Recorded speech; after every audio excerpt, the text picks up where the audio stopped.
ní báyìí Now, ẹ jẹ́ ká fi tìpátìkúùkù lọ sínú ìwé Nàìjíríà. let us use punch and kicks to go into the book of Nigeria. Mr. Jàgídíjàgan, In Jagidijagans, orin hymn the hymn book, ẹ gbé láti ẹsẹ̀ 6 million take it from verse 6 million kẹ́ẹ̀ká dé 99,000. and read it through 99,000. Ẹ bẹ̀rẹ̀ láti ibi tẹ́ ẹ̀ láìkì. Start from where you do not like Ẹ kà débi tó máa wú wọn kọ́. and start and end it at the place you are going to cough. Èyí tó kà báyìí pé It goes thus.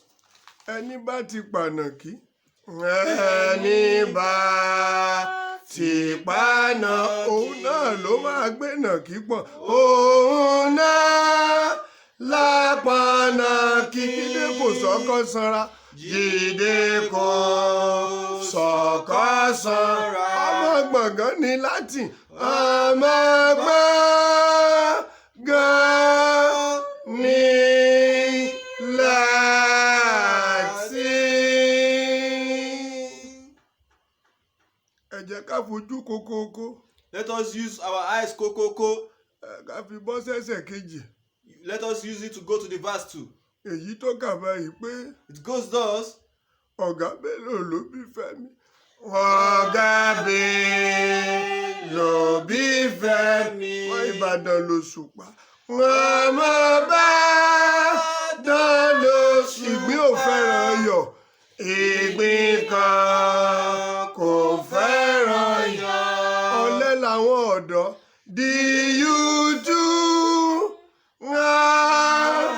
too lazy.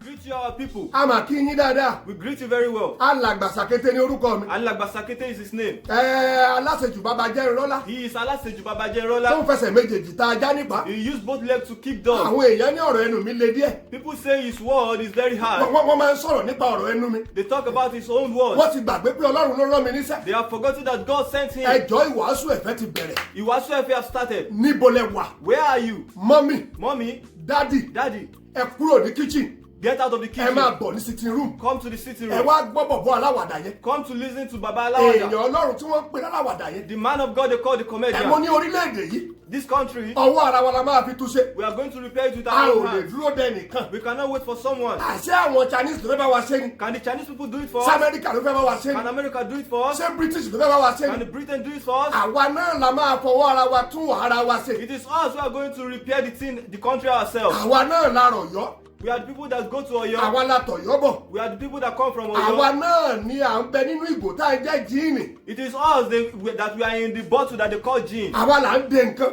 We are the one that tie something. Yorùbá ló ń de nǹkan. Yoruba tie something. Yorùbá náà ló ń tú. It is Yoruba who untie Yorùbá it. ló máa sọ̀rọ̀ àbòsí láàárọ̀. It is Yoruba who speak gossip in the morning. Yorùbá ló máa change ẹ̀ lálẹ́. It is Yoruba who change it in the evening. Nàìjíríà náà ló wà nídìí ọ̀tẹ̀. Nigeria is between gossip. Ẹ lọ mú. Go and take it. Ẹ lọ pa. Go and kill him. Ẹ lọ mú. Go and take him. Ẹ lọ pa. Go and kill him. Nàìjíríà lè máa bá ń bẹ̀. It is Nigeria you see there. Yorùbá lè máa bá ń bẹ̀. It is Yoruba you see there. Lágbájá wà nílé. Lagbaja is at home. Ẹ tí ì mú. You have not catch him. Àwọn náà lè máa bá ń bẹ̀. It is us you see there. Lágbájá ti lówó jù. Lagbaja has enough money. Ẹ pẹ̀lẹ́ o ẹ̀yin òṣèlú wa. Sorry, oh, you are Ẹ pẹ̀lẹ́ politicians. gbogbo ọmọ Nàìjíríà. All Nigerians. Mo kí ẹ̀yin youth o. We greet you, the Ẹ youth. mà kú iṣẹ́ ìlú. Well done. Ẹ mà jẹ́wọ́ pé ọmọ ọkọ ni yín. You prove that you are of the father. Ẹ jẹ́wọ́ pé ẹ kì í ṣe ọmọ àlè. You prove that you are not of a prostitute. Mi ò lè wá kú. I cannot come and Mi die. ò lè wá kú. I cannot come and Kò die. lè róye ilé bàbá ẹ̀ jẹ. As he has said. Báwa náà ṣe wò ó níran nígbà yẹn nìyẹn. That's how the elders look at it back Nàìjíríà then. máa dá Nàìjíríà máa dá. Nigeria is going to be good. Nigeria is going to be good. Bàbá di bàbá bàbá. Baba become father of Bàbá grandfather. padà wá darúgbó. Father become an elder. Pé yóò dáa yóò dáa. It's going to be good. It's bí going wọ́n to ṣe ń be tàn good. wá jẹ nìyẹn. That's how we have been deceived. wọ́n á fi campaign tàn wá jẹ. They use campaign to deceive wọ́n us. á gboyin lọ́wọ́ wa. They will take honey from wọn ò us. ní fún wa lákàrà. They will not give us wọn ò akara. ní fún wa ní They búrẹ́dì. will not give us a ò bread. ní ráìsì àjẹkù. We will not see wọ́n á rice. ti gbogbo ẹ̀ mọ́lé. They will lock everything tó bá up. jọjọ́ ọjọ́ ìdìbò When it is election wọ́n á tún time, da àgbàdo fẹ́dìyẹ. they will throw out corn to the ẹni fowls. tẹ́bi tẹ̀ ti ń pa tẹ́lẹ̀. Someone who is very ẹgbẹ́ hungry, tó ní tí wọ́n da àgbàdo síta. when he sees that they throw ó on, máa fẹ́ jẹun. he wants to eat. ẹ kú ọmọ ṣe o. Well done. mo kí yín o. I greet you. ẹ̀yin ọ̀dọ́. You the youth. bí ariwo ajá ò bá lè pa olè. If the shout of a dog cannot kill a thief, ó máa jí onílé sílẹ̀. it is going to wake up the èèyàn ní owner. ariwo ajá àti yín. He says the shout of the dog, ó pa olè. it has killed the thief. ó tún jí onílé sílẹ̀. He even wake the owner. mo ní pé ẹ dà wọ́n ríboríbo. You scatter them. ẹ dúró lórí ọwọ́ yín o. You stand on your ẹ hand. má wo tẹ́lẹ̀ gan. Don't listen to them. gbogbo àwọn tó ń da nǹkan rú yẹn. All the people that are destroying gbogbo àwọn tó lọ things, ń lùtù nǹkan yẹn. all the looters, mo mọ̀ pé wọn kì í sara wa. they are not among us. n táwọn fẹ́ jẹ ni wọ́n ti jẹ yẹn. That's what they want to eat. bá a ṣe dá àwọn nìyẹn. That's how they are created. wọ́n kì í ṣẹ́jú àwọn náà. But it's not their fault. àwọn ìjọba yìí náà ló sọ wọ́n di bẹ́ẹ̀. It is the government who turned them to eat nígbà tí this. nǹkan táwọn náà mọ̀ ọ́n jẹ. This is what they know how to eat. nǹkan táwọn mọ̀ ọ́n jẹ What they know how to eat, kò sí mọ́. it's not anymore. wọ́n dẹ̀ wá nǹkan tí wọn ò mọ̀ ọ́n jẹ. And they go and look out for something that they cannot eat. wọ́n dẹ̀ ń jẹ́ bẹ́ẹ̀. And they are eating it like that. òun ló fa tí wọ́n fi ń lùtù nǹkan. That's how they are looting. káyé tí náà má bàa dà bẹ́ẹ̀. So that your life will not be like that. torí dàbí mo ṣe dà lọ́rọ̀ ìjọba nàìjíríà. Because Dabi Moshe, that is the matter of Nigeria ọlọ́kùnrin politics. tó lóun máa jẹran ejò. As he has said, ọlọ́kùnrin tó lóun fẹ́ jẹran ejò. as he has said, tó ní kí wọ́n dúnbú ẹ̀. as he has said, ṣé ẹ mọ̀ wípé nǹkan máa ṣẹlẹ̀. you know something's going to happen. a kí yín. We greet you. ìwàásù ẹ̀fẹ̀ lélẹ́yìí. This is gospel comedy. ojoojúmọ́ lẹ̀ ń sọ̀rọ̀. We talk every ẹ day. tiẹ̀ fi ń pòwe. You use it as probe as ẹ ní proverb. láyé olúgbọ́n. You say during the time of ẹ Olugbon. sọ pé láyé olúgbọ́n. During the time of Olugbon, ẹ lẹ́ dábòrò méje. you say you make seven rappers. lówó. sọ́gbà Sanwó-Olú ò lè pa ẹ́ sóyìnbó. Yes, sir. ẹ̀gà Buhari ò lè pa ẹ́ sóyìnbó. Yes, sir. òyìnbó kì í ṣe èdè ìlú wa. Yes, tó sir. bá ṣe rọ̀ lọ́rùn ni kò ṣe sọ. mo ní wọ́n sọ pé láyé olúgbọ́n. During the time of Olugbon, àwọn dá ìborùn méje. they make 7 rappers. wọ́n ní láyé àrẹ̀sà. During the time of Aresa, àwọn dá ìborùn mẹ́fà. they did 6 rappers. báwo láyé àrẹ̀sà ṣe rí. How was the life of Aresa? nígbà ayé àrẹ̀sà there is light. During the time of Aresa, you know what? nígbà ayé àrẹ̀sà iná wà. During the time of Aresa, there's light. nígbà ayé àrẹ̀sà ọ̀nà dára. During the time of Aresa, the road is good. nígbà ayé àrẹ̀sà gbogbo ilé ìwé dúró gbágbágbá. During the time of Aresa, all schools are standing well. nígbà ayé àrẹ̀sà kò sí gbogbo ká máa ti ilé ìwé pa. During the time of Aresa, there is no lockup. nígbà ayé àrẹ̀sà bó tiẹ̀ jẹ́ pàṣẹwó wà wọ́n dọ́gbọ́n ṣe ni. During the time of Aresa, there's little prostitute. ọ̀rọ̀gùn ilé ìlágan ayé ẹ̀ dẹrùn. Orogun Ile Ila, his life is good. kò sí irọ́ ń parọ́ fúnrọ́ láyé ọ̀rọ̀gùn ilé ìlà. There's no lies during the time of Orogun Ile ẹ Ila. wá gbọ́ Now listen, kí ló ṣe alára tiyín. what is wrong with kí you? ló ṣe ọ̀rọ̀gùn tiyín. What is wrong with your kí ló Orogun? sọ wá ọ̀rọ̀gùn àga tiyín. What is wrong with your kí ló táyé Orogun? yín rí bí eléyìí. Why is your life like this? àwọn ìlérí tẹ́ ẹ bá ọlọ́run ṣe. What about the promises you give nígbà to nígbà God? nígbà tẹ́ ẹ kéré. During the time you were èwo low, lẹ mú ṣe ń bẹ̀. which one have you fulfilled? gbogbo owó tó bá yẹ kẹ́ fi túlù ṣe. All the money you are supposed to use pín to, gbogbo ẹ̀ mọ́wọ́. you share it. ẹ ti pín gbogbo nàìjíríà mọ́wọ́. You have shared ẹ wá Nigeria. bọ́ sínú property. You now enter your ẹ property. máa ra lé kiri. You enter your property. ẹ máa ra mọ́tò kiri. You buy houses. ẹ rò pa àgọ̀. Do you think we are full? òótọ́ la gọ̀ tẹ́lẹ̀. We were full before. ṣùgbọ́n a ti gbọ́n. Now we are ẹ̀yin wiser. náà lẹ jí wa. You woke us up. ẹ láwọn yóò tún lésì. You say the youth are lazy. àwa ronú. We now think, ǹjẹ́ lésì lóòótọ́. are we lazy? ẹ wo 15 days yẹn. Look at those 15 days. a dẹ̀ ẹsẹ̀ bẹ̀rẹ̀ ní o. We've just started. nǹkan máa ṣẹlẹ̀. Something is going to happen. ẹ fẹ́ wọ̀n kún. You don't want to measure it fully. àwa yóò tún ní gbà láàbọ̀. The youth are not going to take it from nígbà you. tẹ́yìn ò fẹ́ wọn oúnjẹ wa kún You yẹn. don't want to measure it fully. àwa gan ò ní gbà láàbọ̀. We are not going to accept it from you. nítorí pé àwa náà wáyé wá ṣe rere ni. Because we also come to life to bí do wọn ò good. bá fún ẹ̀yin nírú opportunity ìgbà yẹn. If they did not give you that opportunity báwo then, lẹ́yìn ṣe máa ṣe lórí lẹ́ni. how will you become the leader báwo today? làwọn ọmọ tí ń ṣe máa lọ léèwé tó dára. How do your children want to báwo go lẹ́yìn ṣe ń lọ together? lé bẹ́sẹ̀ ẹ̀ ṣe ń lọ sílùú òyìnbó bẹ́ẹ̀ tó lọ sí sábó. How do you want to go to abroad like someone who goes to Sabo? ẹ̀ẹ́gùn mọ́tò tó wù yín. You are entering the car that you want. láti éèjì kékeré tẹ́ ẹ ní. From the tender age you are, lẹ́tí bẹ̀rẹ̀ sí ṣèjọba. You start making the leaders. Àwọn bàbá yín ti fi yín síbi tó yẹ. Your fathers are putting you in the right Wọ́n ti places. gba ipò fún yín. They are putting you in the right Wọ́n ti places. gba agbára fún yín. They've given you Ẹ power. wá wu àwọn ọmọ tálíkà. Now look at the children of the Bí poor. báà ní jẹ́ kankan. It's like we are not going to be Irọ́ somebody. ni o. It's a lie. Ẹ ti fi kìlú pọ̀. You have kilupo. Afàpótí rọrí ni yín. You have used to rest. Ẹ ti fi àpótí rọrí. You have used to Ẹ ò rest. ní gbádùn oorun. You are not going to enjoy your Torí sleep. pé kò sí ìyàtọ̀ nínú túùpù àtìmọ̀dún gbogbo wa. Because there is no difference between two quiet people. Èèyàn ni yín kẹ́. You are people. Èèyàn làwa náà. We are people as well. Sẹ́yìn bọ́lọ́run fọṣọ ni. Do you wash clothes for God? Àbẹ̀rù pé ìnìkan Ọlọ́run fẹ́ràn. Or do you think you are the only one that God loves? Alàgbàdá. Yes, sir. Bá mi sáré lọ sínú Romans Okay, sir. orí kẹtàlá. All right. Ẹ bẹ̀rẹ̀ láti ẹsẹ̀ kìíní dé kejì. Kí ló wí? Kí olúkúlùkù Kí ọkàn olúkúlùkù ọkàn. kó forí balẹ̀ fún àwọn Kí aláṣẹ ó forí balẹ̀ fún àwọn aláṣẹ tí ó wà ní ipò tí gíga ó wà ní ipò gíga. nítorí kò sí àṣẹ Torí kan pé kò sí àṣẹ kan, tàbí agbára kan agbára kan, tàbí ìmọ̀ kan tàbí ìmọ̀ kan. bí kò ṣe. Bí kò sí látọ̀dọ̀ ó ti tó. Alàgbàdá. Yes, sir. Má gbá yín búrò lójú. Èmi ò gbẹ̀bùn sùúrù. Mi kì í Sábódé Adébóyè. Mi ń ṣe Fákẹ́yẹ. Tẹ́ bá ṣe wòlé máa ń darí yín mọ̀ gànà. Mo ògùn gbọ́. Sọ́ọ̀rì gàrí Jésù gbọ́ ni mo fẹ́ wí. Amen somebody. Amen. Ẹni ká tẹríba fún yín. You want us to respect you. Ẹni ká tẹríba fún yín. You want us to obey you. Ká tẹríba fún ẹ̀yin aláṣẹ. You want us to obey you, the Ǹjẹ́ ẹ̀yin leaders. tẹríba fún wa? Do you respect us? Daddy, Daddy, mommy, mommy, president, president, lawmakers, lawmakers, governors. governors, Ǹjẹ́ ẹ tẹríba fún wa? do you respect us? Ǹjẹ́ ẹ respect wa? Do you respect us? Ǹjẹ́ ẹ kì í fi ẹ̀tọ́ wa dùn wá? Do you not disobey us? Gbogbo ohun tó wà ní káwọ́ yín. Everything in your power. Èwo lẹ ṣe fún wa ń bẹ̀? Which of it have you done? Ẹ̀yin náà lẹ́sọ yan gan má dì í. You tie corn to your waist. Àgbàdo ẹ̀sọ́ má dì í. You tie corn to your waist. Ẹ wá sọra yín di aláwàdà adìyẹ. You now make yourself a comedian fowl. Àwọn aláwàdà adìyẹ. You now turn yourself into a comedian Ẹ̀yin fowl. ní ká máa ṣẹ́gìrì sí yín lára. You are the one that make us to be talking Ó to yẹ you. ká máa pọ́n yín lé. We are supposed to be respecting you. Òótọ́ ni ìwé mímọ́ sọ bẹ́ẹ̀ nínú Rome. Even though the Bible says so Pé in the ká máa book of tẹríba Rome, fún àwọn aláṣẹ. that we should respect the Wọ́n leaders. nítorí kò sí àṣẹ kan. Because there's no Kò power, sí agbára kan. there's no power, Kò sí ìmọ̀ kan. there's no wisdom Tí kò ti ọwọ́ òun Ọlọ́run wá. that the Lord does not know about Ọlọ́run it. tó wá sọ bẹ́ẹ̀. The Lord that says so, Àwọn nǹkan tẹ́yìn béèrè lọ́wọ́ Ọlọ́run. everything you ask from Ṣé God, kò ṣe fún yín? didn't He do it for you? Omi tẹ́ ẹ fẹ́ The water you want nínú ara yín. in your body, Sọ́lọ́run ò ṣe fún yín. is God not doing it for you? Epo tẹ́ ẹ fẹ́ The oil you nínú want ara yín. in your body, Sọ́lọ́run ò ṣe fún is yín. God not doing it for you? Ilé alárànbarà tẹ́ ẹ fẹ́ kọ́. The houses you want, Sọ́lọ́run ò ṣe fún is yín. God not doing it for you? Mọ́tò ńláńlá tẹ́ ń gùn. All the big cars you Sọ́lọ́run ò ride, ṣe fún is yín. God not doing it for you? Àwọn ilé ńlá tẹ́ ẹ kọ́ sí Dubai. All the mansions you have in Sọ́lọ́run kọ́ ló ṣe Dubai, fún yín. is not God? Is it not God that Àwọn ọmọ did it? alálùbáríkà tẹ́ ẹ bí. All the good children you Sọ́lọ́run ò bear, ṣe fún yín. is it not God that did it? Gbogbo ìrìn àjò lọ́sọ̀kè òkun bí ẹni tó lọ sí Sábó. Sọ́lọ́run ò ṣe fún yín. All the journeys you go to abroad, like Ẹ someone who jẹ́ àjọ goes to sọ kó abroad. yéra wa dáadáa. Let us understand each other. Alàgbàsàkété ló ń sọ̀rọ̀. Alagbasakete is the one speaking. Ǹjẹ́ gbogbo tó wà ní ìkáwọ́ ti yín Everything in your power láti ṣe fún ará ìlú, to do to the people, láti ṣe fún ọkùnrin, to do to the láti men, ṣe fún to obìnrin, do to the láti women, ṣe fún ọmọdé, to do to the láti ṣe children, fún àgbà, to do to the láti ṣe adults, fún oyún inú. to do to the- Ǹjẹ́ ẹ ṣe fún wọn? have you done it to them? Ohun tí Romans ń sọ nìyẹn. That's what the book of Romans is saying.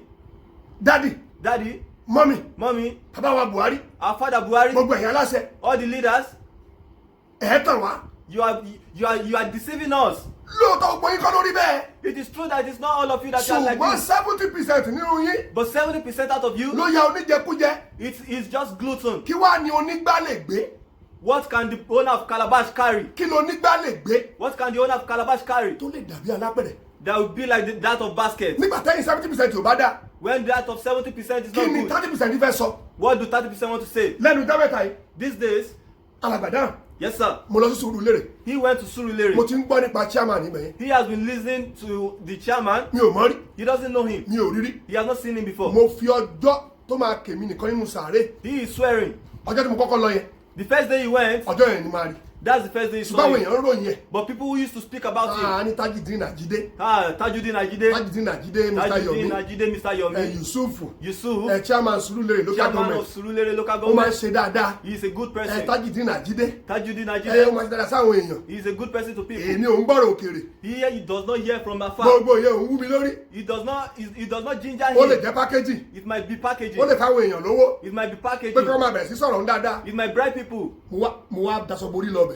He now went there, this guys. Mo daṣọ borí lọ́bẹ̀. He disguised and went there. Wọ́n ní ó ń ṣiṣẹ́ kan. They say he's working. ó máa ń ṣiṣẹ́ gbogbo ṣé tó yẹ kó fẹ́ ṣe ló ń ṣe. They say all the works he's supposed to do, that's what he does. wọ́n ló ń ṣe ọ̀nà. They say he does roads. wọ́n ló ń kọ́ hospital. He build hospitals. oníbo ló kọ́ sí. Where is the hospital? wọ́n ní Surulere náà ni. They say in Surulere. bá gbéra. Then he went pẹ̀lú àwọn crew mi. with his crew. kò mọ̀ pé mi ni. He doesn't know he's the nígbà mo one. débẹ̀. When he gets there, ṣùgbọ́n gbà tí mo débẹ̀. but when he gets tí mo there, ní Tajudeen Ajide. he saw Tajudeen omi bọ́ Ajide. lójú mi. He was crying. mo dọ̀bálẹ̀ ẹlẹ̀. He prostrate. mo bẹ̀rẹ̀ sí gbàdúrà fọlọ́run. He started praying pé gbogbo ohun tí ó máa di ọmọkùnrin yìí lọ́wọ́. that everything that is going to nínú delay this iṣẹ́ rere man tó ń ṣe yìí. in this good work he's pẹ̀lú doing, kọ́ndíṣẹ̀ tó wà yìí. with this condition he ìwọ is, Ọlọ́run bá mi tẹrí ọkàn bẹ́ẹ̀ bá. oh God, remove that man. mo bá Yusuf sẹ́. He met tí mo Yusuf. bá kúrò ẹ̀bẹ̀rẹ̀ lọ́wọ́ àwọn tó mọ̀. If he lies, ask people that knows him. mo ní kí wọ́n kọ́ hospital lóòótọ́. You see that they are building hospital. mo lọ hospital wo. He said, which hospital? mo ní tí wọn ò ní parí. The hospital that they will not finish. nígbà mo débẹ̀. When he gets there, ṣàtakuntakun tí ìjọba ìbílẹ̀ Surulere ń ṣe leléyìí o ọ̀rẹ́ ẹ̀wù block tó lò mo ṣe strong ẹ̀wù pillars ẹ̀wù project tó jẹ́ pé tẹ́lẹ̀mí bá ṣe project báyìí òkúta máa bú wù ní ọ̀rẹ́ o. bẹ́ẹ̀ni ti bà mí rẹ o. he fears. mo bá àwọn weather. He met welders. wọ́n ṣiṣẹ́ wọn. They are doing their work. àwọn bricklayers. Bricklayers wọ́n ṣiṣẹ́ wọn. are doing their work. àwọn carpenters. Carpenters wọ́n ṣiṣẹ́ wọn. they are doing their work. àwọn aluminium people wọ́n ṣiṣẹ́ wọn. they are doing their work. wọ́n á bá chairman yẹn gangan. He now made the chairman himself. òun ló ń sọ tó máa ṣe fún wọn. He is the one dictating to them. Drop that one there. Drop that one there. No, that one is not straight. That one is not straight. You know I will not take it. You now will not take it. No. Rárá. I've told you. Mo ti sọ fún ẹ. mo mọ̀ ń pa nǹkan yìí. Mo mọ̀ ń pa nǹkan èmi yìí. ṣe olórí tó kọ́ mọ́ máa ní pé ẹ lọ máa ṣe ṣá. I'm not the leader that will tell you just go and do it. à ń wo báyìí. We are looking at him. kò rí wa. He doesn't see a us. wà nínú mọ́tò. We're in the car. mo wá rí block kan tó gbélẹ̀. He now saw a block that they dropped on kí the n gbé floor. block yẹn. He wanted to carry the block kí n fi jókòó. to sit down. Ọlọ́run tí mo bá parọ́. He is swearing. ẹ rí mi. God sees mo him. gbé block yẹn tì ń lẹ̀. He was unable to carry the wọ́n block. béèrè lọ́wọ́ boy kan lẹ́gbẹ̀ẹ́ ọ̀dọ̀ mi. He was now asking the boy Mo ní, beside him, ṣé ẹ import block yìí ni. did you import these blocks? nínú ẹni tí mò ń béèrè lọ́wọ́ ẹ̀ yẹn. From the person he was asking from. ọ̀tá Tajudeen Ajide ni.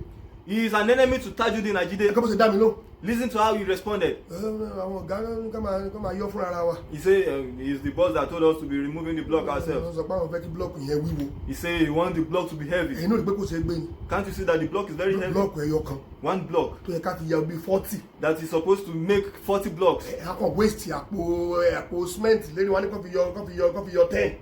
We now wasted a whole bag of cement on removing 10 blocks. We don't know how this man is. ṣe ló ń jí débi láàárọ̀. He is the first person to get to the pẹ̀lú site gbogbo àwọn cabinet yẹ. with all his cabinets. wọ́n máa jí débi láàárọ̀. They will come here in the bí la morning. máa bá wọn. We will meet them ọ̀dọ́ tó there. máa lọ last. He says they will ìgbà míì be able to go ìyàwó last. ẹ̀gbẹ́ ló máa gbóúnjẹ fún. Sometimes his wife will bring àwọn food. tí a máa kọ orí bí eléyìí náà. Some chairmans are not like this. wọ́n jẹ́ káwa jẹun náà. He doesn't want us to eat. iṣẹ́ tó yẹ pé kò yẹ ká ṣe. The work that he's not supposed to èyí ò kì do. í ṣèjọba tán. People do not finish government kó work. dáwọ́ yẹn lẹ káwa jẹ́. He should give us the money, we should spend it. ọ̀fẹ́ kọ́ hospital. He wants to build hospital. ọ̀tá yẹn apolongo yín. Your enemy will announce you. gbogbo ẹni tẹ́ ń gbọ́ ìwàásù ẹ̀fẹ̀ yìí. All you that you are listening to Ọlọ́run this yóò lu preaching, ọ̀tá yín fún yín. the enemy will be used for God. yóò polongo yín. Your enemy will broadcast you. nígbà tó ọkùnrin yín sọ̀rọ̀. When this guy was tí talking wọ́n fojú kan chairman yìí. and he saw this tí wọ́n chairman, fojú kan Tajudeen. he saw tí wọ́n fojú Tajudeen, kan Ajide. he saw the Ajide, Surulere local government. Surulere local chairman government, yẹn gẹ́gẹ́gẹ́gẹ́. the chairman tí wọ́n himself. fojú mi kàn. When he saw him, ẹ̀yin tẹ́ ń gbọ́ mi. you that you are ẹ̀yin tẹ́ listening, ń wò mí. you that you are watching, ẹ rí ọmọkùnrin tí mò ń sọ yìí. look at the person he's omi talking bọ́ about. lójú mi ni. He was crying. mo wá jókòó tì.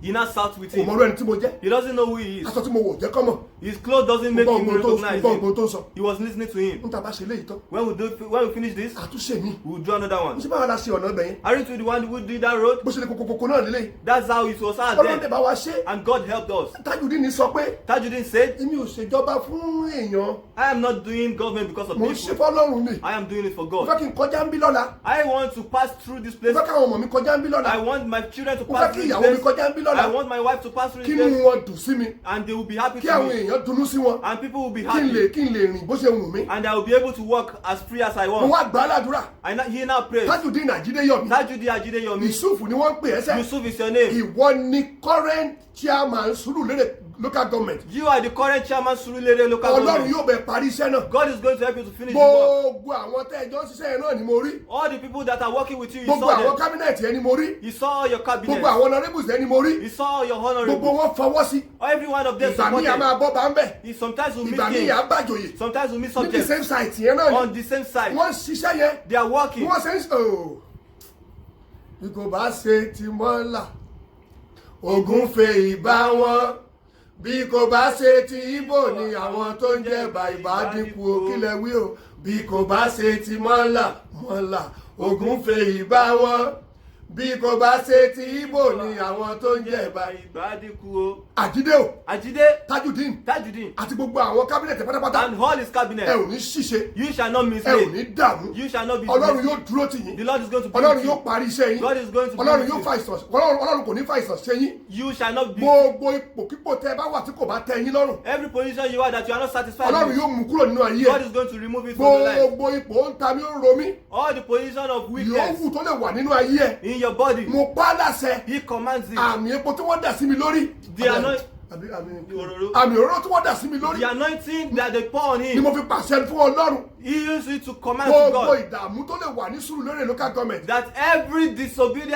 every evil in mo Surulere, gbá wọn rẹ̀ látòní lọ he threw them into the mo gbá wọn rẹ̀ underground. látòní lọ He pushed them underground from mo today kàn yà on. síbẹ̀ yẹn ni He just went there. kì í sọ̀dọ̀ Tajudeen Àjídé ni mò ń lọ He is not going to tell mo you kàn sọ fún that. yín ni wípé He's just trying to say, àwọn tó ṣe dáadáa nínú yín people who are doing a good, rí wọn we see them, àwọn tó dẹ̀ ń ṣaburú and those who are doing ó evil, ti hàn it has shown. Ọlọ́run ló jẹ́ kẹ́ ẹ mú telecommunication wá sí Nàìjíríà It is God that let them bring telecommunications to Ọlọ́run fẹ́ Nigeria. tú àṣírí yín ni God wants to make all your secrets to be ṣé fẹ́ revealed. láṣírí yín bó ṣe ń tú Can you see how your secret is revealed? Ọlọ́run ló ń tú God is revealing ẹ it. sáà ní jẹ kọjá ẹnu yín You will not eat past your mouth. òun ni Romans sọ That's what the book of Romans is báyìí saying. kàyọ́ bolo ti bẹ̀rẹ̀ yẹn bolo parí ẹ̀sìn. Now, nítorí ẹni tí ó bá tàpá sí nítorí tí ó àṣẹ bá tàpá sí àṣẹ àwọn olórí, àwọn olórí ó tàpá sí ìlànà ó Ọlọ́run. ló tàpá sí ìlànà Ọlọ́run Àwọn ẹni tí ó bá sì ń ẹni tàpá tó bá sì tàpá sí ìlànà Ọlọ́run yóò gba ẹ̀bi fún ara tó wọn. ẹ̀yin náà máa check ara yín Check yourself. ẹ̀yin aláṣẹ You the leaders. àwọn tó ń tàpá sí wa All the people that they are àwọn leaders tó ń disobeying. bú àwọn youth tó ń bú wa yìí All the youth that they are disrespecting you. àwọn youth tí wọ́n ń béèrè ẹ̀tọ́ wọn yìí All the youth that they are asking for their rights. ǹjẹ́ a ṣe fún wọn Do we do it for them? ǹjẹ́ a yẹ ní bàbá Do you deserve the father? ǹjẹ́ a yẹ lẹ́yìn tí wọ́n kọ́ máa pè ní bàbá Do you deserve a ǹjẹ́ a father? yẹ lẹ́yìn tí wọ́n kọ́ máa pè lólórí Do you deserve an ǹjẹ́ elder? àwa ṣe ẹ̀tọ́ tó yẹ ká ṣe fún wọn Do you do what they are ready? ẹ wá gbé síra wọn wò You will not weigh it. ẹ̀yin náà ẹ má jẹ́ kí wọ́n sọ fún yín Weigh it. ẹ mú báírò Take your pen. kẹ́kọ̀ọ́ nǹkan mẹ́wàá Write 10 ní things Nàìjíríà in this Nigeria. bóyá omi ni o Maybe water, iná ni o light, hospital ni o hospitals, ọ̀nà ni o roads, school ni o schools, gbogbo nǹkan amáyédẹrùn every good ẹ̀kọ́ facility. mẹ́wàá Write 10. ẹ̀kọ́ mẹ́wàá fúnra yín Write 10 kẹ́ out. wá máàkì wọn tẹ́ ti ṣe ń bẹ̀ And mark the good èyí tẹ́ ones. ti ṣe tẹ́ ti parí ń bẹ̀ Mark the ones you tẹ́ have fi finished. dìsáàpù ká máa tẹríba fún yín That you have deserved to be respected. tẹ́ fi dìsáàpù ká máa bú yín That you deserve that we should not tẹ́ fi disobey you. dìsáàpù ká máa sọ̀rọ̀ sí yín That you have deserved not to, but not for the youth to kó máa disrespect ró you. nínú ọkàn yín You should be tying your. alàgbàsàkété ní orúkọ mi Alagbasakete is his name. ìwàásù ẹ̀fẹ̀ lẹ́rí yẹn This is comedy. lórí gospel. fọ́nrán tẹ́ ti ń wò wáyé On this channel you are watching lórí us, péjì yìí on this page, bàbá Ìjẹ̀ṣà ló ní Baba Ijesha is the ẹ máa owner. fọ́lọ̀ mi níbẹ̀ Follow Baba ẹ Ijesha. máa gbọ́ wúríwúrí ńbẹ̀ You will be hearing ẹ máa kọ winning. kọ́mẹ̀ntì tó dáa Write good comments. èmi náà ò dáa He is not a good èmi man. náà fẹ́ràn owó He likes money. ṣùgbọ́n ìwọ̀nba ló yẹ kó mọ̀ But it should be minimum. òrùka wẹ́ẹ̀dì tó wà lọ́wọ́ èèyàn The wedding ring in his hand, lọ́jọ́ tó bá kú on the day he ẹni dies, tó máa yọ kò ní mọ̀ the person that is going to remove mo it gbà á will not ládùúrà know. lé ní He prays that ọlọ́run ò ní dalé wa rú God is not going to Ọlọ́run ò ní scatter dọ̀nà your wa house. rú. God is not going to scatter your happy roads. birthday gbogbo ẹ̀yin tẹ́ ẹ sọjọ́ òbí lẹ́yìn Happy birthday to all of you. That gbogbo ẹ̀yin tẹ́ ẹ sọjọ́ òbí today. lóṣù yìí All of you doing your birthday happy this month. birthday to you Happy birthday to you. olúwa yóò mú ọjọ́ ró God is going to make a it kí fulfill. gbogbo ẹ̀yin àgàn tẹ́ ẹ wojú ọlọ́run All you barren people, God is going ọ̀ọ̀lẹ̀ ayọ̀ yóò sọ nínú yín to, He is going to impregnate you well. ọ̀ọ̀lẹ̀ ayọ̀ yóò sọ mi ò ní máa impregnate wọn o. God, Èmi báwo? Okay, God. Yes, God. Mo rò pé lèmi mo fẹ́ impregnate. No, it's God. Mo ní ọ̀lẹ̀ ayọ̀ yóò sọ nínú yín. God is going to give you the child. Gbogbo ẹ̀yin tẹ́ ń wáṣẹ́. Every one of you looking for Olúwa yóò job. fún yín níṣẹ́ ìrọ̀rùn. God is going to give you Gbogbo good ẹ̀yin tẹ́ job. ń wọ́kọ. Everyone that you Ọlọ́run yóò abuse, fi adé yín lé yín lórí. the Lord is going to give Gbogbo you a ẹ̀yin good tẹ́ man. ń wáya. Everyone looking for Ọlọ́run yóò wife, fún yín ní egun ìhà yín. God is going to give you the Orílẹ̀-èdè ring. wa yìí kò ní dàrú. This country is not going to Gbogbo ẹni tó scatter. bá ń pète ogun. Everyone trying Gbogbo to ẹni tó bá ń disband this pète country. ìjà. Everyone that is trying Olúwa to yóò become tẹrí wọn bá. fight. God is going to bow them Gbogbo down. ẹni tó bá ń fi ìyà jẹ Nàìjíríà. Everyone that is trying to make everybody Olúwa suffer. yóò tẹ orí wọn bá. God is going to bow them Bẹ́ẹ̀ ló down. máa rí. That's how it's going Ó to dẹ̀ be. ti rí bẹ́ẹ̀. It is really there. Gbogbo ẹ̀yin tẹ́ ń béèrè wípé Every one of you asking, iléeṣẹ́ tá à ń polówó the company we are promoting, tá à ń polówó láti jọ yìí that we are advertising since all this days, White Horse Group White House Group. The White House Group. White House Group. Tẹ́ ẹ bẹ̀rẹ̀ kí ni wọ́n ń ṣe. That you are asking what do they do? Iṣẹ́ wa pọ̀. Their work is too much. Ìtàǹtà pọ̀. Everything they do is very much. Àǹtàmọ́tò. They sell cars. Wàá sọ 50%. You will pay 50%. Spread yòókù fọdún kan fún ẹ. They will spread the remaining 50% of the remaining 1 year. And they will give you the A car. ò dẹ̀ ní fowó lé. And they will not add charges. Tó bá jẹ́ 500,000 ni wọ́n ń ta lórí gbáǹtà. If they are selling the car 500,000 outside, Ìwọ fúnra rẹ̀ lọ náà. go and price the car. 500 la máa gbé fún ẹ. You will be given the car for Wàá san 500,000. 250,000 You will naira. pay A 250,000. dẹ̀ spread 250 tó kù. And they are going to spread Lọ́dún kan ló máa fi san. for the remaining 12 months. Àbí o fẹ́ fẹ́ rù ránṣẹ́. What do you want to send Sí cargo gbogbo state ní to Nàìjíríà. any state in Nigeria? Gbogbo ẹ̀ là ń ṣe. They do all. Kò síbi tá a lè gbẹ́rù dé. There's nowhere they cannot À ń deliver. kágò ẹrù. The cargo goods. A ní bátìrì. We have batteries. Káńtà. They have batteries Tó lè themselves mánéjì mọ́tò ẹ. that can manage your car. Gbogbo tó o bá fẹ́. Everything you Ẹ want. béèrè lọ́wọ́ wa. Ask from White House Group. White House Group. White House Group. Ilé iṣẹ́ tó ní ìgbọ́kànlé ni. They are a company that you can rely on. Ọlọ́run ló gbé sílẹ̀. God granted them. Ẹ̀yin ẹ tiẹ̀ wò náà. Look at it this way. Kí wọ́n tó fún yàn ní peace ambassador. Before they should give you peace ambassador, Nígbà tí àwọn orílẹ̀-èdè àgbáyé when the world countries, àti àwọn UN United Nations, àti Nàìjíríà and Nigeria, tí wọ́n fún iléeṣẹ́ wa yìí they gave White House ní peace ambassador. peace Orí ambassador wọ́n rí pé contribution wa strong gan. because they see that the contribution is very Tó bá di strong. ọjọ́ mẹ́jọ, Next week, ìwàásù ẹ̀fẹ̀ máa tẹ̀síwájú. you are sure is going to Gbogbo ẹ̀yin ọmọ continue. ìjọ mi. You, the church Ẹ members, make sure pé ẹ dáwó igbá o. make sure you contribute your money. Ẹ dáwó igbá o. Make sure you contribute Ẹ your money. dáwó ìkọ́lé o. Make sure you contribute Bẹ́ẹ̀ your yẹn bá mú money. owó mi lọlé. If anybody take his money, Àsákú ni tí ọgbà. Asako is for Oba. Àrìsọ́nù nítọkùn. Okun is Inú going to ọmọlágídí kì í dùn. No, Ọmọlágídí ò kí ń dùn. Òkè ìpè nìyẹn àbí. It's course, sir. Ẹ wọnú ògo yín lọ. Enter your proverb. Ẹ sọ̀rọ̀ sókè. Speak up. Tí ọ̀rọ̀ bá rú yín lójú. If you are confused, Ẹ̀yin àti ọ̀tá yín. you and your enemies Ẹni kó fògùn búra. say you should Tó fogumbura. bá ti ṣe bẹ́ẹ̀, If he has done so, a máa ríra. you see. Ká máa fògùn búra. Ṣé ní kó fà mọ́ra? Òkè la máa ń bẹ̀rìn. Òkè la máa ń bẹ̀fọ̀n. Iwájú lẹ̀ mú rù sí.